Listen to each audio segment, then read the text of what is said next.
রাজধানীর new market এলাকায় Dhaka college ও city কলেজের শিক্ষার্থীদের মধ্যে আবারও সংঘর্ষের ঘটনা ঘটেছে। এতে পুলিশ সহ দুই পক্ষের অন্তত 10 জন আহত হয়েছে। প্রায় 4 ঘন্টা যান চলাচল বন্ধ থাকায় ভোগান্তিতে পড়ে নগরবাসী। পুলিশ জানিয়েছে, কোচিং সেন্টারে দুই কলেজের শিক্ষার্থীদের মাঝে কথা কাটাকাটির জেরে এ সংঘর্ষের ঘটনা ঘটে। বৃহস্পতিবার বেলা 11টার দিকে ঢাকা কলেজ ও ঢাকা সিটি কলেজের শিক্ষার্থীদের মধ্যে সংঘর্ষ শুরু হয়। থেমে থেমে পাল্টাপাল্টি ধাওয়া ও সংঘর্ষ চলে বিকেল 3টা পর্যন্ত। এতে পুলিশ সহ দুই পক্ষের অন্তত 10 জন আহত হয়। মূলত গত 19 আগস্ট কোচিং সেন্টারে দুই কলেজের শিক্ষার্থীদের মাঝে আইডি কার্ড নিয়ে কথা কাটাকাটি নিয়ে সংঘর্ষের সূত্রপাত। সংঘর্ষের সময় সিটি কলেজ এবং নিউ মার্কেটের সামনের রাস্তায় যান চলাচল বন্ধ হয়ে যায়। এতে ভোগান্তিতে পড়ে যাত্রীরা।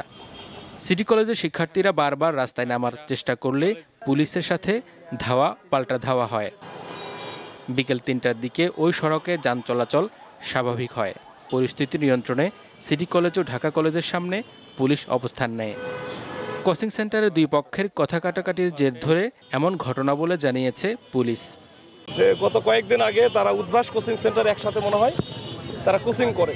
এখন ওইখানে কথা কাটাকাটির এক পর্যায়ে হয়তো বা একজন আরেকজনকে চড়থাপ্পড় মারে বা ওই যে আইডি কার্ডগুলো নিয়ে নেয়, ওইটা রেস ধরে কিন্তু গত পরশু দিনও কিন্তু তাদের মধ্যে উত্তেজনা ছিল, কিন্তু তখন তার তাৎক্ষণিকভাবে পুলিশের ইন্টারফেয়ারের কারণে ওই দিন আর কিছু হয় নাই। তিনি জানান, দুই কলেজের শিক্ষার্থীদের মাঝে এমন অপ্রীতিকর ঘটনা যেন আর না ঘটে, সেজন্য কাজ করবে আইনশৃঙ্খলা বাহিনী।